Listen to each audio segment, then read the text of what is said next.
Hey guys, आज के इस ब्लॉग में मैं आपको दिखाने वाला हूँ ईस्ट अफ्रीका के इथियोपिया कंट्री के एक छोटे से गांव बेमजा का कुछ दृश्य। इथियोपिया आने के बाद यह मेरा फर्स्ट ब्लॉग है। इससे पहले जो मैंने ब्लॉग अपलोड किया था वह इंडिया टू इथियोपिया जर्नी का ब्लॉग था।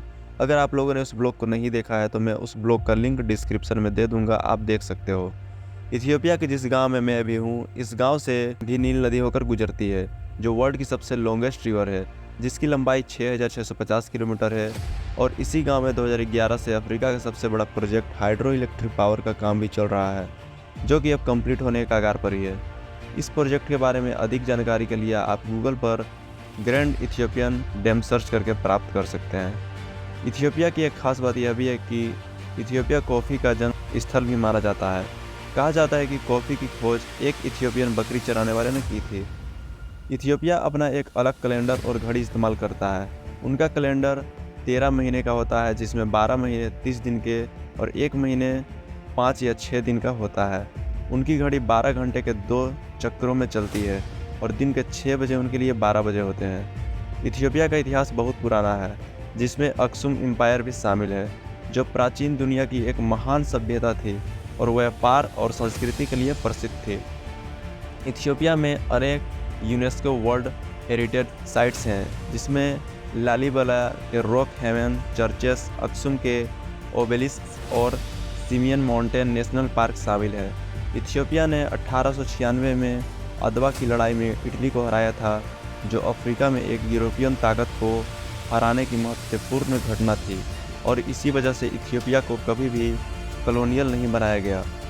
इथियोपिया में सबसे प्राचीन क्रिश्चियन चर्चों में से एक है इथियोपियन ऑर्थोडॉक्स चर्च, जो 4th सेंचुरी में सत्यापित हुई थी।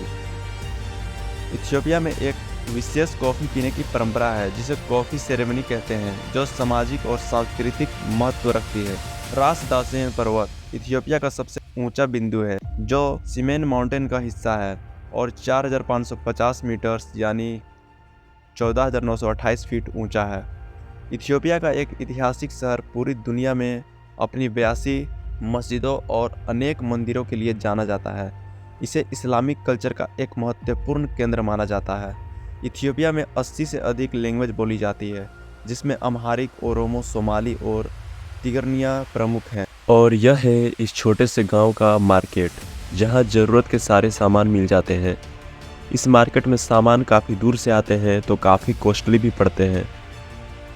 यहाँ दूर दूर तक मार्केट के अलावा ना कोई गांव ना कोई शहर है, इसलिए सामान इस देश के राजधानी अदीस अबाबा से और उसके आसपास के सिटी से आते हैं।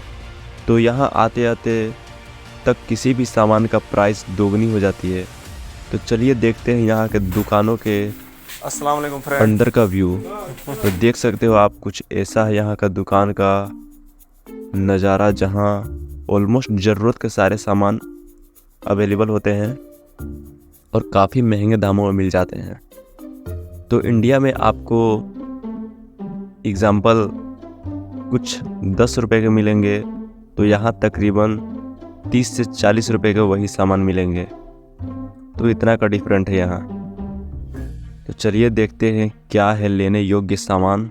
वैसे कुछ लेने नहीं आया था, सिर्फ यहाँ का दुकान दिखाने आया था व्लॉग में, पर कुछ ले लेते हैं। ऐसे ही खाली हाथ जाना अच्छा नहीं लगेगा। तो काफ़ी गर्मी है और धूप भी है, तो एक कोल्ड ड्रिंक ले लेते हैं। तो यह है यहाँ का रेड बुल कोल्ड ड्रिंक, जो कि काफ़ी पीने में टेस्टी होता है।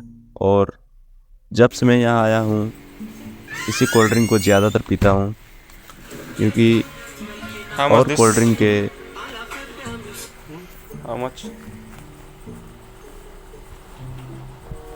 कंपैरिजन में इसका टेस्ट ज़्यादा बेटर है। यहाँ से तो जो सामान लेना था वो हमने ले लिया, और अब पैसे लेकर चलते हैं किसी दूसरे शॉप पे, देखते हैं उधर क्या मिलता है। तो ये है दुकान के बाहर का कुछ व्यू, और ये और भी यहाँ पे दुकानें हैं। तो चलिए इसके अंदर हम लोग चलते हैं और देखते हैं क्या कुछ है इसके अंदर। तो ये है सब्जी मार्केट, जहाँ पे ज़रूरत के सारे सब्जी प्राप्त हो जाते हैं। और ये है अंदर दुकान भी, जहाँ पे जनरल स्टोर और मोबाइल शॉप भी अंदर है। और इस दुकान में जूते चप्पल और लिमिटेड स्टॉक में कपड़े वगैरह भी मिल जाते हैं। और देखते हैं आगे वाले दुकान में जाकर उसमें क्या है। ये कुछ ऐसा है इधर का व्यू, और इधर का कुछ ऐसा है व्यू। ये लगता है हमारे लिए सही जगह नहीं है, यहाँ पे सिर्फ कन्याएं हैं। तो चलिए इधर से बाहर चलते हैं।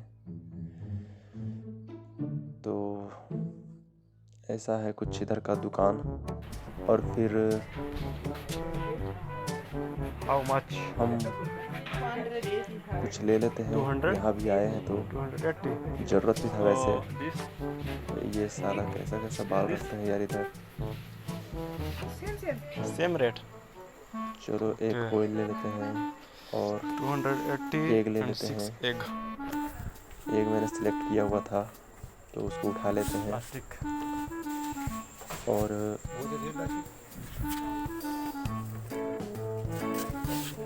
देखते हैं कितना बिल हुआ है।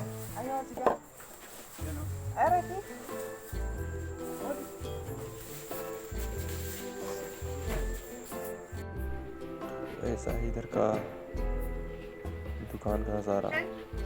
No change? और No हमने change, सामान no ले change. लिया है, सामान पैक हो गया है। काफ़ी इधर उधर भटकने के बाद मैं आ गया इस चाय दुकान में मूंगफली का जूस पीने। और जूस काफ़ी अच्छा लगा पीने के बाद। ये लड़कियाँ अपने घर की चुगली बतिया रही हैं। और ये देखिए मैं बुन्ना पी रहा हूँ। फिर मैं थोड़ा रेस्ट कर ले रहा हूँ और इस वीडियो को यहीं पे समाप्त कर रहा हूँ। आप लोगों को वीडियो कैसा लगा कमेंट सेक्शन में बताइए। और चैनल को सब्सक्राइब कीजिए, लाइक कीजिए, जो करना है वो करिए। धन्यवाद।